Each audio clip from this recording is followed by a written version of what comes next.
Good morning. ഇന്ന് നമ്മൾ പഠിക്കാൻ പോകുന്നത് 9ാം ക്ലാസ്സിലെ ഹിന്ദി പാഠഭാഗത്തിലെ രണ്ടാമത്തെ പാഠഭാഗമായ കവിതയിലെ പാർട്ട് 2 ആണ്. മുമ്പത്തെ പാർട്ട് 1 വീഡിയോയിൽ കവിതയിലെ 3 പാരഗ്രാഫ് നമ്മൾ പഠിച്ചു കഴിഞ്ഞു. ഇന്ന് ബാക്കിയുള്ള പാരഗ്രാഫാണ് നമ്മൾ പഠിക്കാൻ പോകുന്നത്. കവി ഈ കവിതയിൽ പ്രകൃതിയെക്കുറിച്ചാണ് ചിത്രീകരിച്ചിരിക്കുന്നത്. കുറേ ദിവസങ്ങൾക്ക് ശേഷം പ്രകൃതിയിലേക്ക് കണ്ണോടിച്ചപ്പോൾ മനസ്സ് നിറയെ സന്തോഷം കൊണ്ട് നിറഞ്ഞു. അതായത് വയലുകളിലൊക്കെ വിളഞ്ഞു നിൽക്കുന്ന വിളവിന്റെ മനോഹരമായ കാഴ്ച കവിയുടെ മനസ്സിനും ശരീരത്തിനും ഒന്നിച്ച് കുളിർമ നൽകി. ഓക്കെ, അപ്പോൾ നമ്മൾ ഇനി 4ാമത്തെ പാരഗ്രാഫ് ഒന്ന് വായിച്ചു നോക്കാം. Page number 16. बहुत दिनों के बाद अब की मैं जी भर छू पाया अपनी गमवई पगंडी की ചന്ദൻ വർണ്ണി ധൂൾ. बहुत दिनों के बाद. ഓക്കെ, അപ്പോൾ ആദ്യം ഓരോ വാക്കിന്റെയും മീനിങ് നോക്കാം. എല്ലാവരും അർത്ഥം നോട്ട് ബുക്കിലേക്ക് എഴുതി എടുക്കണം. बहुत दिनों के बाद ഒരുപാട് ദിവസങ്ങൾക്ക് ശേഷം. നമ്മൾ മുമ്പത്തെ വീഡിയോയിൽ പഠിച്ചതാണ്. ബഹുത് ദിനോം കെ ബാദ് ഒരുപാട് ദിവസങ്ങൾക്ക് ശേഷം.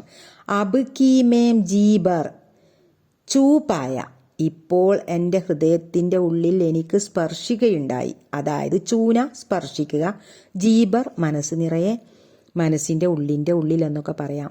അപ്പനി ഗംവൈ, അപ്പനി തൻ്റെ, ഗംവൈ ഗ്രാമീൺ അതായത് ഗ്രാമം, നാട്ടിൻപുറം എന്നൊക്കെ പറയാം. പകണ്ടി ഒറ്റയടി പാത, ട്രയൽ. ചന്ദൻ വർണ്ണി ധൂൾ, ചന്ദൻ വർണ്ണി എന്ന് പറഞ്ഞാൽ സോനേക്ക രംഗക്കി, സ്വർണ്ണ നിറത്തിലുള്ള, ധൂൾ പൊടി. ഓക്കെ, നമുക്ക് മലയാളത്തിൽ മീനിങ് ഒന്ന് നോക്കാം.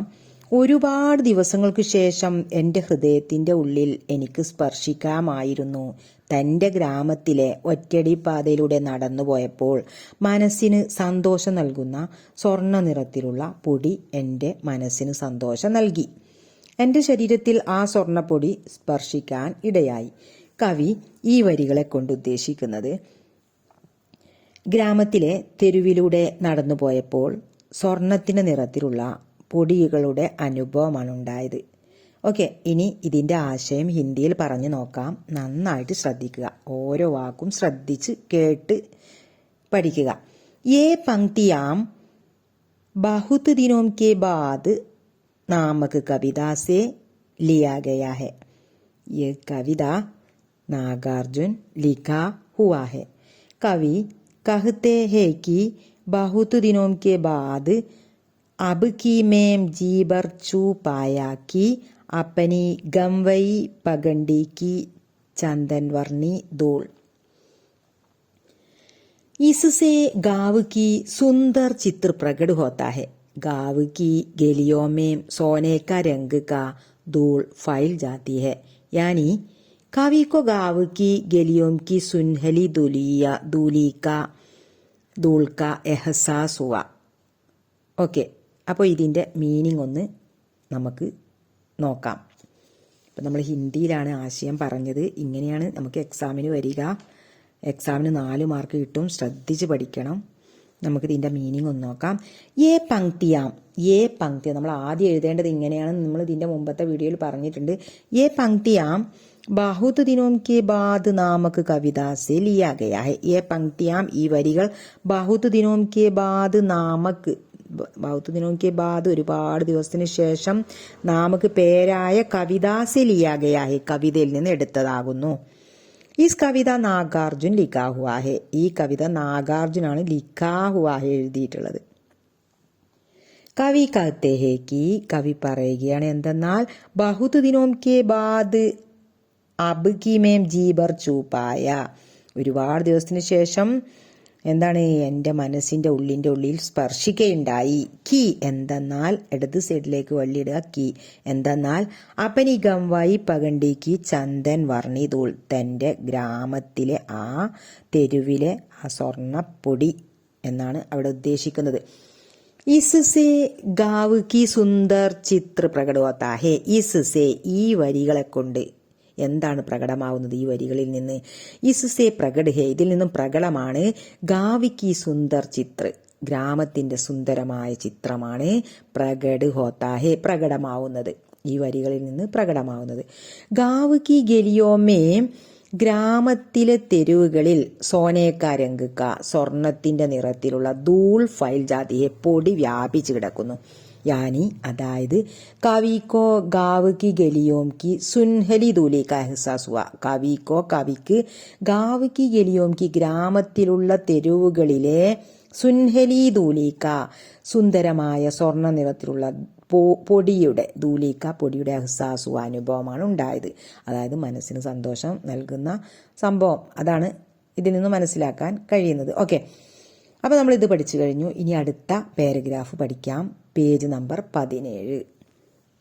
പേജ് നമ്പർ 17 ശ്രദ്ധിക്കുക, വായിച്ചു നോക്കാം. ബഹുത് ദിനോം കെ ബാദ് അബ് കി മേനെ ജീബർ താൾ മക്കാന ഖായ, ഗന്നെ ചൂസെ ജീബർ. ഈ വരികളിൽ കവി ഗ്രാമത്തിലെ ഭക്ഷണത്തെക്കുറിച്ചാണ് വർണ്ണിച്ചിരിക്കുന്നത്. അതായത് അർത്ഥം നോക്കാം. ബഹുത്ത് ദിനോം കെ ബാദ് ഒരുപാട് ദിവസത്തിന് ശേഷം, അബ് കി ഇപ്പോൾ, മേനേം ഞാൻ, ജീബർ മനസ്സ് നിറയെ, താൾമക്കാന ഏക ഔഷധി പൗധ. താൾമക്കാന എന്ന് പറഞ്ഞാൽ ഏക ഔഷധീയ പൗധ. ഔഷധീയ പൗധ എന്ന് പറഞ്ഞാൽ ഒരു മരുന്ന് ചെടി, പൗധ എന്ന ചെടി, ഒരു ഔഷധ ചെടി, പൗധ ചെടി, ഖായ കഴിച്ചു, തിന്നു.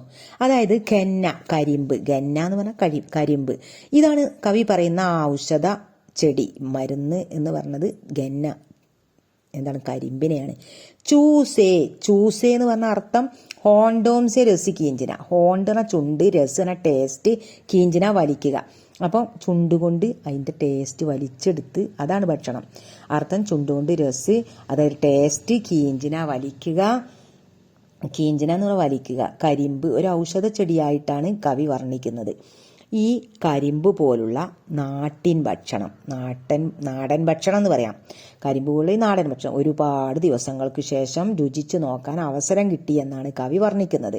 ഓക്കെ, അപ്പോൾ നമ്മൾക്ക് ഇത് ഹിന്ദിയിൽ ആശയം ഒന്ന് പറഞ്ഞു നോക്കാം. ശ്രദ്ധിച്ചിരിക്കുക. बहुत दिनों के बाद मैंने जीबर ताल मखाना खाया कि गन्ना चूसे जीबर, इससे हमें समझते हैं कि कवि को बहुत दिनों के बाद ग्रामीण भोजन बहुत रुचि से खाने का मौका मिला. ഓക്കെ, നമുക്കിതിൻ്റെ അർത്ഥം മീനിങ്ങിലൊന്ന് നോക്കാം. ബഹുത്തധിക് ദിനോം കെ ബാദ്, ബഹുത്ത് ദിനോം കെ ബാദ് ഒരുപാട് ദിവസത്തിന് ശേഷം, മേനെ ജീബർ താൾമക്കാന കായ, ഞാൻ മനസ്സ് നിറയെ, എൻ്റെ ഹൃദയം നിറയെ, താൾമക്കാന കായ ആ ഔഷധ ചെടി കായ കഴിച്ചു. താൾമക്കാന നമ്മൾ പറഞ്ഞു, ഔഷധ ചെടി കായ കഴിച്ചു. എന്തെന്നാൽ ഔഷധച്ചെടി കഴിച്ചു എന്ന് പറഞ്ഞാൽ എന്താ? ഗന്ന കരിമ്പ്, ചൂസേ അതായത് ചുണ്ടുകൊണ്ട് രുചിച്ച് നോക്കുക, ചുണ്ടുകൊണ്ട് അതിൻ്റെ ടേസ്റ്റ് വലിച്ചെടുക്കുക. ജീബർമാൻ ഹൃദയം നിറയെ, അതാ പറഞ്ഞത് ഗന്ന ചൂസേ ജീബർ എന്ന് പറഞ്ഞാൽ ഹൃദയം നിറയെ, ഹൃദയം നിറച്ച് ആ കരിമ്പിൻ്റെ രസം ടേസ്റ്റ് എന്താണ് ചുണ്ടുകൊണ്ട് വലിച്ച് എടുത്തു. इससे हमें समझते हैं कि ഈ ലൈന് കൊണ്ട് നമ്മൾക്ക് മനസ്സിലാവുന്നു कि എന്തെന്നാൽ കവിക്ക് ബഹുത് ദിനോം കെ ബാദ്, കവിക്ക് ഒരുപാട് ദിവസത്തിന് ശേഷം ഗ്രാമീണ ഭോജൻ നാടൻ ഭക്ഷണം ബഹുത്ത് രുചിസെ വളരെ ടേസ്റ്റോടെ ഖാനേക്ക മൗക്കാമില കഴിക്കാനുള്ള മൗക്കാമില അവസരം കിട്ടി. മൗക്ക എന്ന് പറഞ്ഞാൽ അവസരം. യാനി കവിക്കോ മൻപസന്ത് ദേഹാത്തി ഖാന ചക്കിനേക്ക മൗക്കാമില. അതായത് കവി പറയുന്നത് കവിക്ക് എന്താണ് കിട്ടിയത്, എന്താണ് ഇതുകൊണ്ട് ആശയം? കവിക്കോ മൻപസന്ത് ദേഹാത്തി ഖാന ചക്കിനേക്ക മൗക്കാമില. കവിക്ക് മൻപസന്ത് മനസ്സിന് ഇഷ്ടപ്പെട്ട, പ്രിയപ്പെട്ട, വളരെ തൃപ്തിപ്പെട്ട ദേഹാത്തി ഗാന നാടൻ ഫുഡ്, നാടൻ ഭക്ഷണം, ചക്കിനേക്ക രുചിക്കാനുള്ള മൗക്കാമില അവസരം കിട്ടി. യഹി ഇൻക ആശയി, ഇതാണ് ഇതിൻ്റെ ആശയം. ഇങ്ങനെയാണ് നമ്മൾ ഹിന്ദിയിൽ എഴുതേണ്ടത് 4 മാർക്കിന്. ഓക്കെ, ഇതിൻ്റെ അർത്ഥം നമ്മൾ പഠിച്ചു കഴിഞ്ഞു. ഇനി നമുക്ക് അടുത്ത പാരഗ്രാഫ് നമുക്ക് ഒന്ന് വായിച്ചു നോക്കാം. बहुत दिनों के बाद अब की मैंने जी भर भोगे, गंध रूप रस शब्द स्पर्श सब साथ साथ इस भूप पर. बहुत दिनों के बाद ഇതിന്റെ അർത്ഥം നമുക്ക് നോക്കാം.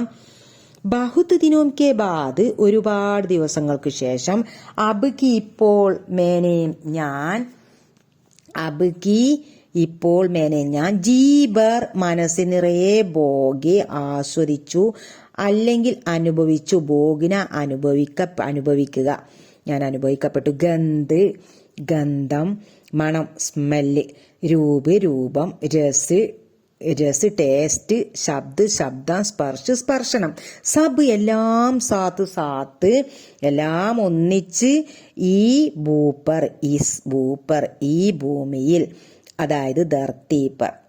ഓക്കെ, നമ്മൾക്ക് ഇതിന്റെ അർത്ഥം കിട്ടി.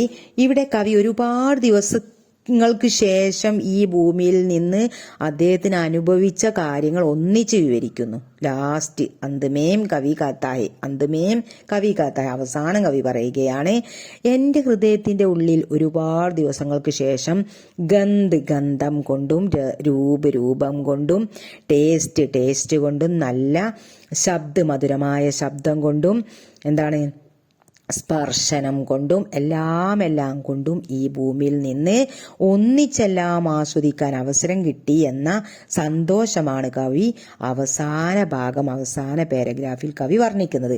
ഓക്കെ, ഇത് ഹിന്ദിയിൽ ഒന്ന് പറഞ്ഞു നോക്കാം. കവി कहते हैं कि बहुत दिनों के बाद गंध रूप रस शब्द स्पर्श सब इन धरती से जी भर भोगने का अवसर मिला यानी मौका मिला यही इन पंक्तियों का आशയം. അപ്പൊ ഇതിന്റെ ആശയം ഹിന്ദിയിൽ അപ്പൊ പറഞ്ഞു. ഇനി നമുക്ക് ഇതിന്റെ അർത്ഥം നോക്കാം. കവി കത്തേഹേക്ക് കവി പറയുകയാണ് എന്തെന്നാൽ ബഹുത് ദിനോം കെ ബാദ് ഒരുപാട് ദിവസത്തിന് ശേഷം ഗന്ധം രൂപം രസ് ടേസ്റ്റ് നല്ല ശബ്ദം സ്പർശനം സബ് ഈസ് ധർത്തീസ് എല്ലാം ഈ ഭൂമിയിൽ നിന്ന് ജീബർ ഭോഗിനേക്ക് അവസരമില്ല ഹൃദയം നിറയെ ആസ്വദിക്കാനുള്ള അവസരം കവിക്ക് കിട്ടി എന്നാണ് കവി അവസാനമായിട്ട് യാനി മൗക്കാമില അവസരം കിട്ടി യഹീൻ പങ്ക്തിയോം കാശ ഇതാണ് ഈ വരികളുടെ ആശയം. ഓക്കെ, അപ്പോൾ നമ്മൾ രണ്ടാമത്തെ പാഠഭാഗമായ കവിതയും പഠിച്ചു കഴിഞ്ഞു. അപ്പം നമ്മൾ എല്ലാവരും ഇത് കേട്ട് പഠിക്കുക. ഒപ്പം നോട്ട് ബുക്കിലേക്ക് അതിൻ്റെ അർത്ഥമൊക്കെ എഴുതി വെക്കുക. അടുത്ത വീഡിയോയിൽ നമുക്ക് ഇതിൻ്റെ ഹിന്ദി ആശയം നമുക്ക് പഠിക്കാം. ഹിന്ദി ആശയം നന്നായിട്ട് പഠിക്കണം. 4 മാർക്കിന് ഉറപ്പായിട്ടും നമുക്ക് ഉണ്ടാവുന്നതാണ്. അതുകൊണ്ട് എല്ലാവരും അടുത്ത വീഡിയോയിൽ ആ ആശയം ശരിക്കും ഞാൻ എഴുതി തരും. അതൊക്കെ നിങ്ങൾ നോട്ട് ബുക്കിലേക്ക് നന്നായിട്ട് എഴുതി പഠിക്കുക. ഓക്കെ, ഇനി അടുത്ത വീഡിയോയുമായിട്ട് കാണാം. Thank you. എല്ലാവരും എന്നെ സപ്പോർട്ട് ചെയ്യണമെന്നാണ് എനിക്ക് ലാസ്റ്റ് പറയാനുള്ളത്. Okay, thank you.